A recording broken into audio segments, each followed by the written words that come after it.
warahmatullahi wabarakatuh.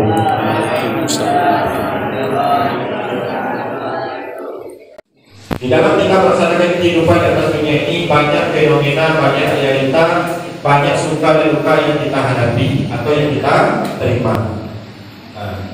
Terkadang ada orang yang tidak suka sama kita, ada orang yang senang dan lain sebagainya, banyak. Akan tetapi dalam semuanya, apapun rintangan hambatan yang kita hadapi ke depannya, contoh, sakiat yang awak urang, awak ingin urang itu celaka, awak ingin urang itu tidak bisa mana-mana, habis itu terbesit dalam pikiran awak, oh baik orang pandai, baik kedukun yang hebat, diminta itu ke OB, dibacakan diganti.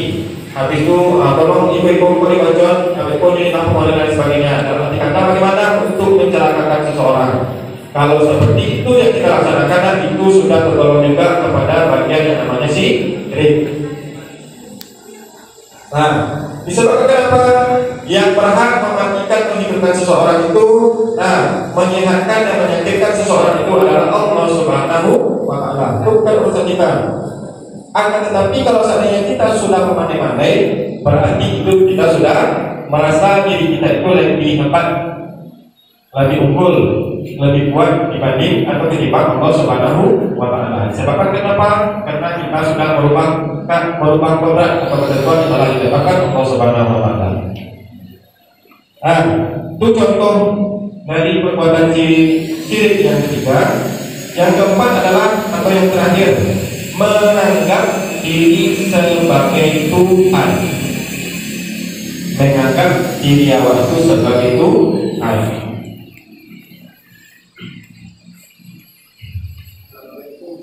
Maksud pembahasan kita yang keempat ini adalah, atau contoh kita yang keempat ini adalah syirik nafsu, seakan dirinya adalah segala-galanya yang wajib dipuja dan disembah. Itu tidak boleh. Sebab yang wajib kita puja itu atau kita sembah itu adalah Allah Subhanahu wa Ta'ala. Itu bukan kuasanya kita. Kenapa kita itu menyembah dan memuja Allah Subhanahu wa Ta'ala? Karena itu kita Allah, Tuhan kita. Itu kalau seandainya kita puja, kita sembah, itu hal yang diharuskan. Akan tetapi kalau seandainya kita itu menyembah atau memuja kepada sesama kita, berarti itu sudah bagian dari syirik. Tidak akan bisa seseorang itu akan memberikan yang namanya perubahan ke diri awak seperti mana yang Allah berikan kepada awak. Itulah contoh-contoh dari syirik yang terdapat dalam kehidupan sehari-hari. Ada apa semuanya yang berhadir pada kesempatan kali ini, dan insyaallah dirahmati Allah Subhanahu wa Ta'ala. Selanjutnya masuk kita kepada pembahasan yang ketiga, yaitunya berkaitan dengan macam-macam syirik. Dalam turunnya pembagian syirik. Sebelum kita lanjutkan mengenai macam-macam syirik itu sendiri, Bapak akan bertanya kepada Bapak yang hadir hari ini, yang laki-laki maupun yang perempuan. Tadi laki-laki sudah ditanya, orang yang melakukan perbuatan syirik itu disebut orang apa? Apa namanya? Apa sebutannya? Sudah terjawab oleh laki-laki. Sekarang Bapak lempar pertanyaan yang kedua kepada yang perempuan lagi, dan apa? Kelas 10, kelas 11 yang perempuan. Macam-macam syirik itu ada berapa kira-kira? Atau pembagian syirik itu ada berapa kira-kira? Bagi yang tahu dan yang dapat silakan angkat tangan. Saya kira yang tahu.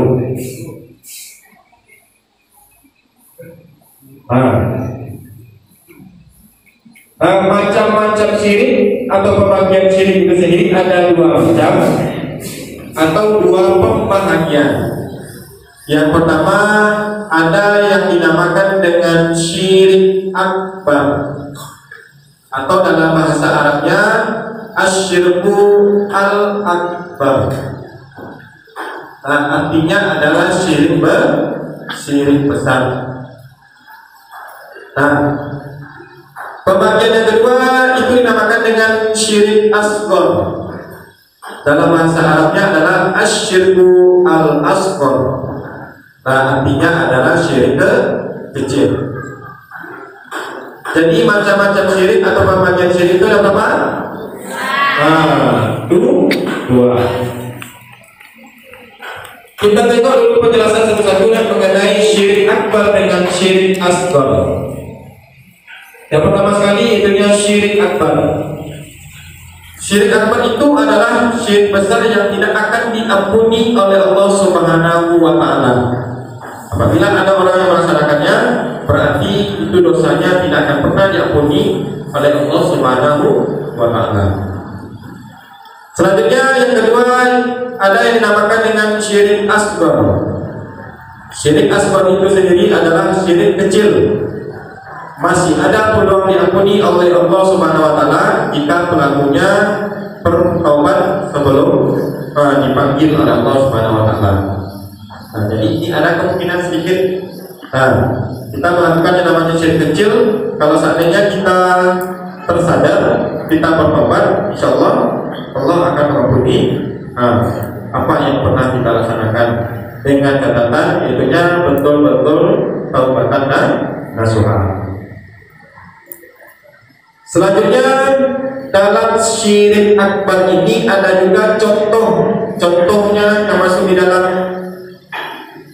Yang pertama sekali ada yang dinamakan dengan syirik berdoa kepada selain Allah Subhanahu wa Ta'ala. Nah, maksudnya di sini adalah atau contohnya bagaimana? Nah, berdoa meminta kepada Nabi, orang soleh, kuburan wali atau kubur wali, atau kepada batu dan pohon besar. Nah, salah satu contoh sederhana kita ambil contohnya.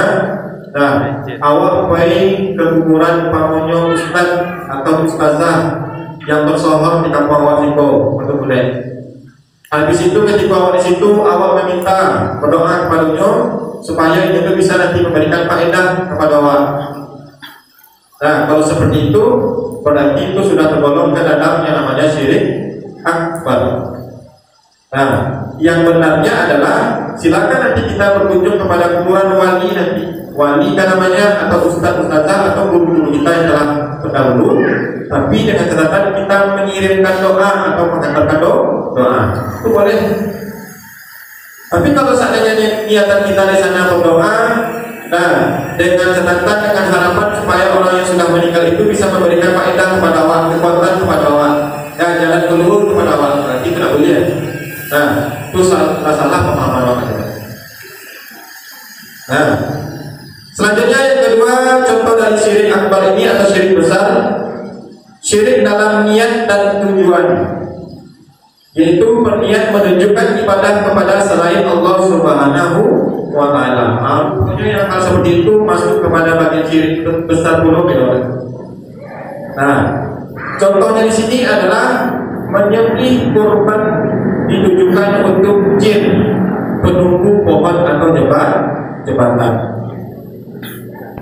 Nah, contohnya di sini adalah di kampung awak atau di dorong awak ada semacam pohon besar atau ada semacam jembatan yang mana hal itu fanatik orang-orang kampung menganggap itu merupakan hal yang keramat.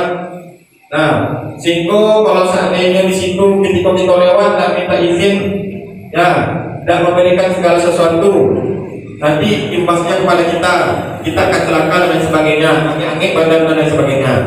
Nah, rupanya ketika awak hendak melewati pohon besar itu atau jembatan, kita memiliki mindset di pikiran kita masing-masing supaya aman, berarti ini harus ada sesajian. Nah, ngambillah yang kampung rumahnya yang warna hitam, yang serba hitam. Nah, batu hitam, dan batu hitam, kepala hitam. Nah, pedalnya hitam. Nah, kaki, telapak kakinya pun hitam, serba hitam, supaya manjur. Habis itu dimantenlah di dalam pohon besar dengan jembatan. Nah, rupanya ketika hal itu telah dilaksanakan, memang Allah ijabah. Nah, rupanya memang ketika jalan di situ melewati hal yang seperti itu yang dianggap keramat itu rupanya yang aman. Nah, doa yang terjadi padanya pada Allah atas izin Allah, atas kehendak Allah. Tapi bagi orang-orang yang melakukan perbuatan syirik, itu merupakan pertolongan dari penunggu-penunggu yang ada di tempat-tempat tertentu atau tempat tersebut. Nah, jadi yang harus kita tanamkan dalam pikiran kita, dalam hati kita, bahwasanya segala sesuatu apa yang terjadi dalam hidup kita, apa yang menolong kita nanti ke depannya, itu adalah Allah Subhanahu wa Ta'ala. Ya. Selanjutnya, contoh yang ketiga adalah yang tergolong kepada yang namanya syirik akbar. Ya. Contohnya adalah syirik dalam ketaatan, yaitu menjadikan selain Allah sebagai pembuat syariat dan dia patuh serta itu menjalankannya. Contohnya di sini adalah meyakini seseorang yang merubah syariat Allah dan harus dipatuhi. Nah, datang orang masuk bahwa memberikan semacam nanti nasihat, ceramah, habis itu ada yang menyampaikan seperti ini. Baik bagi bapak-bapak, ibu-ibu, kaum muslimin, muslimat yang hadir, kalau seandainya awak pergi ke hari itu, hari Batu Mulik sebanyak 7 kali, setelah sampai kadang pahalanya awak melaksanakan ibadah haji atau umroh, berarti itu salah. Kalau seandainya kita fanatik, kita mengikuti, kita yakin dan percaya, itu sudah tergolong bagian yang namanya syirik. Kadar pahala itu tidak akan bisa diganti dengan apapun. Awak ingin melaksanakan ibadah haji, binti Donado, pewa ke satu topik selain dari Mekah Al-Mukarramah, itu sampai kadar pahala. Kalau seandainya kita ingin mendapatkan pahala ketika kita akan melaksanakan ibadah haji, ya berangkat haji. Kalau kita ingin mendapatkan pahala umroh, berarti kita kalau seandainya sudah ada rezeki yang cukup, berarti ya pergi berangkat umroh. Tidak bisa digantikan oleh sesuatu yang lainnya. Itu contoh yang ketiga, bagian dari syirik akbar. Yang keempat adalah syirik dalam cinta. Ini setuju sekali kepada anak-anak yang hadir pada kesempatan kali ini, ya, yang sedang sedang pubernya, sedang masa-masanya cinta-cintaan. Kami di sini mengimbau, mengharapkan bahwasanya ketika kita itu terlalu mengagung-agungkan seseorang, mengidolakan seseorang, berarti itu tidak boleh. Terlalu mencintai seseorang itu tidak boleh. Disebabkan kenapa? Yang perlu kita ketahui bahwasanya kita lihat fenomena yang terjadi pada saat sekarang ini kepada anak-anak kami dan generasi penerus, bahwasanya terkadang ada di suatu daerah, terkadang tak mau pergi sekolah, tak mau makan, tak mau lolo, kalau seandainya belum disuruh oleh taksya tabrata. Ya. Contohnya di sekolah, pada su belajar nak, pada belajar, pada semangat, yo pak di awal benar-benar disuruh lagi kode, si anu ada sekolah. Aku tak boleh. Terkadang nak mencikuknya sesuatu di muka lokal tadi, kalau sonang hati, itulah besok-sokan sonang di dalam. Itu tidak boleh. Sebab kenapa nak? Kalau seandainya kita terlalu berlebih-lebihan mencintai seseorang, kalau seandainya itu tidak sesuai dengan yang kita harapkan, ujung-ujungnya nanti itu bisa menjadikan bumerang kepada diri kita sendiri. Oleh sebab itu, apa semuanya yang berhadir pada kesempatan kali ini, yang wajib kita cintai sepenuhnya, yang kita agung-agungkan adalah Allah Subhanahu wa Ta'ala, Zat yang maha kuasa, Zat yang maha segala-galanya, Zat yang kita puja, Zat tempat kita untuk bercinta. Selanjutnya anak-anak semuanya yang insyaallah dirahmati Allah Subhanahu wa Ta'ala, kita masuk yang kedua, itu berkaitan dengan contoh syirik kecil. Yang dinamakan dengan syirik kecil apa? Syirik asghar. Syirik kecil itu dibagi menjadi dua pembagian. Yang pertama ada yang dinamakan dengan syirik zahir. Maksud dari syirik zahir itu sendiri adalah syirik yang nampak berupa ucapan dan perbuatan. Contohnya adalah ketika anak nampak bersumpah dengan nama selain Allah Subhanahu wa Ta'ala. Nah, yang kedua memakai yang namanya jimat. Nah, berbentuk kalung kan namanya gelang cincin. Nah, gelang kaki, anting dan lain sebagainya, yang mana kita terlalu fanatik itu bisa memberikan faedah kekuatan menjaga melindungi nyawa. Nah, itu tidak boleh. Nah, magic itu tidak boleh. Nah, sebab kenapa? Yang memberikan kuasa itu Allah, bukan orang lain, tapi adalah Allah Subhanahu wa Ta'ala. Selanjutnya beranggapan sial. Misalnya angka 13 itu adalah angka yang sial. Nah, mungkin sebagian kecil dari orang-orang di luar sana banyak beranggapan bahwasanya di layu di tanggal 7 boleh. Nah, kalau tanggal 7 boleh itu berarti hidupnya sepanjang layu, sepanjang masuk itu akan penuh dengan masalah, penuh dengan problema. Nah, kalau seperti itu ucapan kita itu tidak ada. Ya, apapun tanggalnya 1 sampai 31 contohnya, apapun harinya, nah apapun bulannya, tidak ada hari, tanggal, waktu, bulan itu yang tergolong ke dalam yang namanya sial. Semuanya sama di mata Allah Subhanahu wa Ta'ala. Tergantung mindset awak yang meletakkan elok ataupun bulannya. Nah, rupanya ada apakah yang dimuka? Nah, ambil sampel yang dimuka. Nah, mau sana? Fikri Sanosa. Nah, Fikri kau rupanya lahirnya tanggal 3 boleh April. Nah, rupanya orang beranggapan 3 boleh berarti aku lagi dalam keadaan tanggal yang kore, yang bermasalah. Kalau seandainya tanggal 3 boleh itu berdekatan dengan hari Jumat, bagaimana kira? Atau dengan 1 Ramadan? Sial kan kira? Pokoknya tidak kuliah. Mengatakan hal-hal yang seperti itu, atau kita beranggapan bahwasanya angka atau apa yang ada di sekitar kita itu beranggapan kita sial, tidak membawa keberuntungan, tidak boleh. Selanjutnya contoh dari syirik asghar atau syirik kecil yang kedua adalah syirik, ada yang dinamakan dengan syirik kopi. Nah, bukan syirik kopi ya, kopi yang minum orang vitamin, ya, tapi adalah syirik kopi. Nah, syirik ini terbagi menjadi beberapa bagian. Nah, tapi kita mengambil contoh sederhana satu saja. Contoh dari syirik ini adalah riya, ingin dipuja orang, dan sum'ah, ingin didengar orang lain. Itu dia.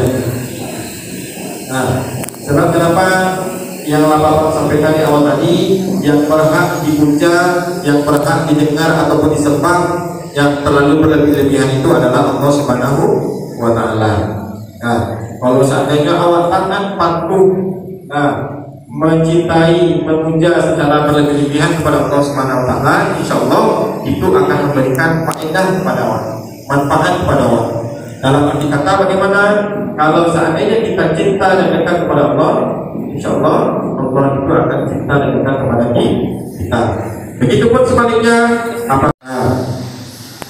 Syirik jenis ini yang ditakuti oleh Nabi SAW atas umatnya. Rupanya syirik kopi ini merupakan syirik yang paling ditakutkan, merupakan PR yang terbesar oleh Nabi Muhammad SAW kepada umatnya setelah beliau wafat. Nah, disebabkan kenapa? Karena syirik ini tergolong kepada syirik yang tersembunyi, atau yang terselubung tak nampak. Nah, kalau awak disiko contoh apa di muka melakukan yang namanya perbuatan syirik terang-terangan, menyembah patung kan namanya berhala pohon besar, matahari. Mungkin kalau seandainya model nampak, mungkin bisa ditanda soalnya bisa dibilang, oh Pak itu salah. Dalam keadaan kita yang beragama Islam itu tidak dibolehkan kita menyembah selain Allah Subhanahu Wa Taala. Ini bisa ditanda soalnya. Nah, akan tetapi kalau seandainya syirik ini nyaris tak tampak. Nah, kalau saudara kita itu melakukan yang namanya perbuatan syirik, tak bisa awak menyelamatkan, tak bisa awak menonggalnya. Disebabkan kenapa? Karena itu merupakan tersembunyi. Tergantung bagi awak lain. Nah, inginkah kita itu melakukan perbuatan syirik atau tidak? Itu tergantung kepada kita masing-masing. Sebagaimana yang telah disampaikan di awal tadi, bahwasanya syirik ini merupakan perbuatan yang dosanya amat besar.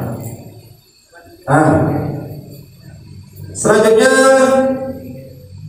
ada juga hadis tentang syirik kecil ini, sebagaimana yang diriwayatkan oleh Ahmad.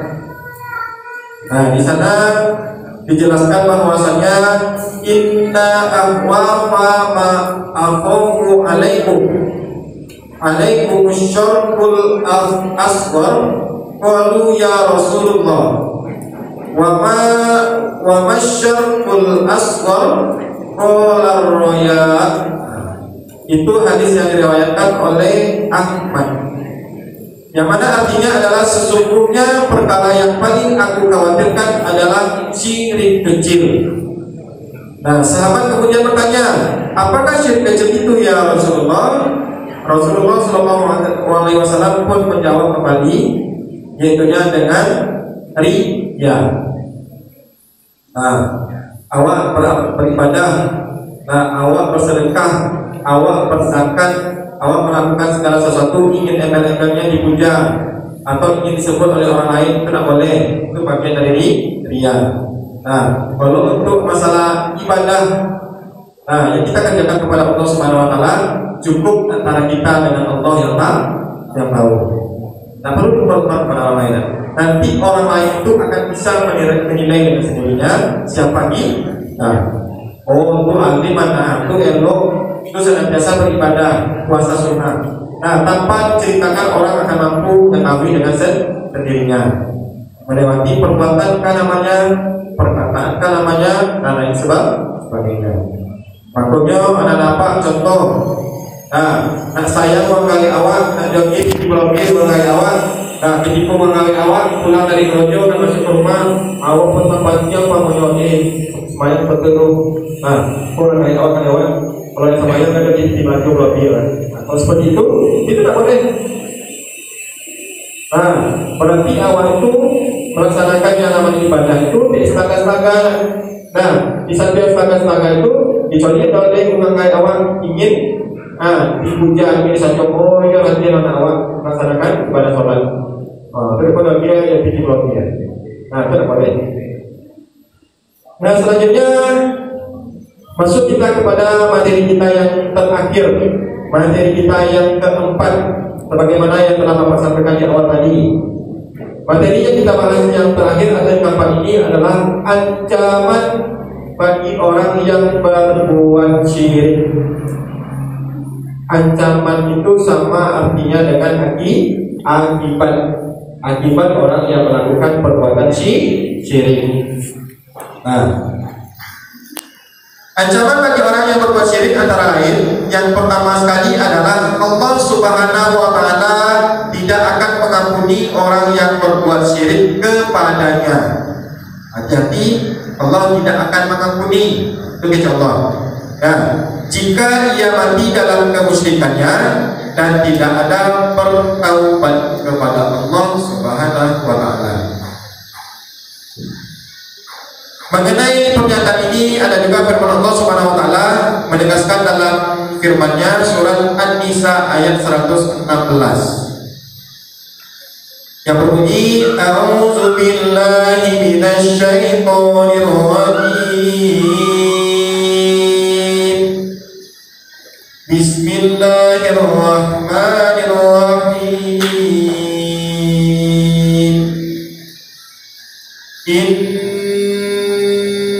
Innallaha la yaghfiru an yushraka bihi wa yaghfiru ma duna dzalika liman يشاء ومن يشرك بالله فقد ضل ضلالا بعيدا. Allah tidak akan mengampuni dosa syirik atau mempersekutukan Allah dengan sesuatu, dan Dia mengampuni dosa selain itu bagi siapa yang Ia kehendaki. Dan barang siapa mempersekutukan sesuatu dengan Allah Subhanahu wa taala, maka sungguh dia telah tersesat jauh sekali dari Allah Subhanahu wa taala. Selanjutnya yang kedua adalah diharapkannya surga bagi orang musyrik. Berarti bisa kategori tidak ada tempat bagi orang-orang yang melaksanakan perbuatan syirik di surga Allah Subhanahu wa taala. Jadi kalau anak apa yang laki-laki yang hadir ini, yang produksinya di belakang, awal ingin nanti kembali ke kampung akhirat kita, kembali ke surga Allah Subhanahu wa taala. Karena kampung kita adalah surga Allah Subhanahu wa taala. Nah, awak ingin sekali, awak mengimpikan, awak yakin akan masuk surga Allah. Tapi kita senantiasa melakukan yang namanya perbuatan syirik. Berarti sebagaimana yang telah Allah sampaikan, bahwasanya diharapkannya surga bagi orang musyrik. Nah, adapun firman Allah pun mempertegas dalam firman-Nya, terdapat dalam surat Al-Maidah ayat 72. A'udzu billahi minasy syaithanir rajim. Bismillahirrahmanirrahim. Laqad kafara alladziina qalu inna Allaha huwal Masih ibnu Maryam wa qala al-Masih ya bani Israil a'budullaha rabbi wa rabbukum.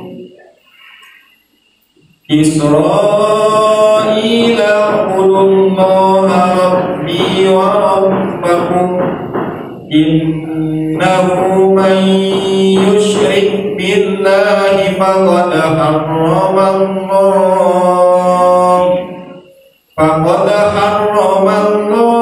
alaihi al-jannata wa ma'wahun nar wa ma lil-zalimina min ansar.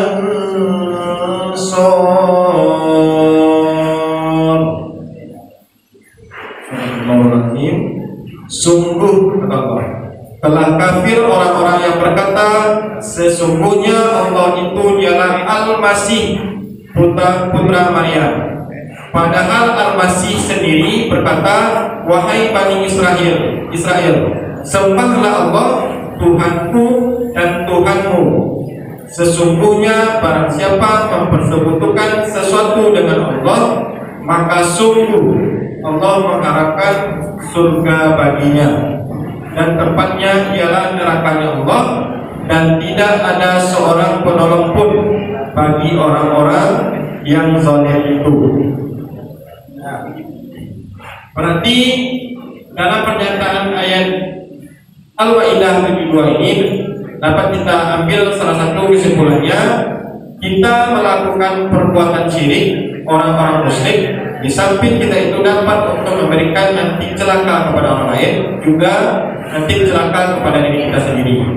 Nah, dalam arti kata bagaimana orang-orang yang melakukan perbuatan syirik itu terkadang cenderung zalim kepada dirinya sendiri. Maksudnya bagaimana? Nah, tidak sayangnya kepada dirinya sendiri. Ya, sanak keluarga, orang tuanya nanti ketika berpulang ke rahmatullah nanti masuk surganya Allah. Kalau bawa pakai kirona, karena di akhir dunia selama orang ini senantiasa memakai atau menggunakan atau nanti percaya kepada yang namanya syirik, berarti keluarga sanak saudara kita sesama muslim masuk ke surga Allah, sementara awak masuk neraka Allah. Bahkan belum tentu kita akan mendapatkan tempat naungan nanti di surga Allah Subhanahu wa Ta'ala sebelum kita bertaubat, betul-betul taubatan. Selanjutnya yang ketiga adalah syirik menghapuskan pahala seluruh amal kebaikan. Allah berfirman dalam kitabnya, A'udzubillahi minasyaitonirrajim. Bismillahirrahmanirrahim. Zalika hudallahi yahdi bihi man yasha'u min ibadihi walau asyraku lahabita anhum ma kanu ya'malun. Itulah petunjuk Allah, dengan itu Dia memberi petunjuk kepada siapa saja di antara hamba-hambanya yang Dia kehendaki. Dia kehendaki, Dia itu maksudnya adalah Allah Subhanahu wa Ta'ala. Sekiranya mereka mempersekutukan Allah, pasti lenyaplah amalan yang telah mereka kerjakan. Berarti banyak mudaratnya, banyak pengaruh buruknya, banyak hal-hal yang dirugikan dalam diri awak kalau seandainya awak melakukan yang namanya perbuatan syirik. Salah satunya adalah sekiranya awak mempersekutukan Allah Subhanahu wa Ta'ala, pasti lenyaplah amalan yang telah mereka kerjakan. Awak kerojan beribadah puasa awak, melaksanakan ibadah-ibadah sunnah di malam harinya di bulan suci Ramadan, sholat fardu, puasa sunnah, berzakat dan lain sebagainya. Tapi kalau seandainya kita barengi dengan yang namanya melakukan perbuatan syirik, berarti rusaklah seluruh amal ibadah yang pernah kita kerjakan. Baiklah dan apa semuanya yang berhadir pada kesempatan kali ini, yang insyaallah dirahmati Allah Subhanahu wa Ta'ala. Berhubung karena setelah ini masih ada juga kegiatan yang kita laksanakan seperti nanti setoran hafalan yang sebagaimana yang telah disepakati bersama. Oleh sebab itu, untuk materi pada kesempatan kali ini berhubungan dengan bahaya syirik, kita cukupkan sampai di sini. Mudah-mudahan ada manfaat faedah bagi terutama kami yang menyampaikan dan kepada kita bersama yang berhadir pada kesempatan kali ini saja. Amin. Amin ya rabbal alamin. Disudahi dengan doa kafaratul majlis. Subhanakallahumma wa bihamdika asyhadu an la ilaha illa anta astaghfiruka wa atubu ilaik. Alhamdulillahirabbil alamin. Assalamualaikum warahmatullahi wabarakatuh.